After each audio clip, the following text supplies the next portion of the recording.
আল্লাহর কথা মানুষের পরিবর্তনের জন্য। এই কোরআনের কথাগুলো আমাদের জিন্দেগি বদলাবার জন্য। মসজিদে জুমার নামাজে প্রত্যেক জুমায় বয়ান হয়।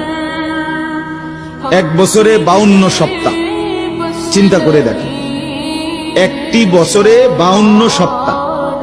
তাহলে 52 সপ্তাহ ইমাম সাহেব আপনাদের জন্য নসিহত করে। এইভাবে যদি 30 বছর 40 বছর ধরে শুনে থাকেন, তাহলে আজকে কতদিন ধরে আল্লাহর কথা শুনতেছেন?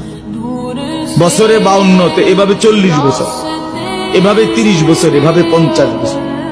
অথচ এত লম্বা সময় আল্লাহর কথা শুনবার পরেও এখনো মিথ্যা বলা ছাড়তে পারলেন না। এত লম্বা সময় আল্লাহর কথা বলা শুনবার পরেও বিড়ি সিগারেট খাওয়ার অভ্যাসটা ছাড়তে পারলেন না। এত লম্বা সময় আল্লাহর কথা শুনবার পরেও চা দোকানের আড্ডা বন্ধ করতে পারলেন না।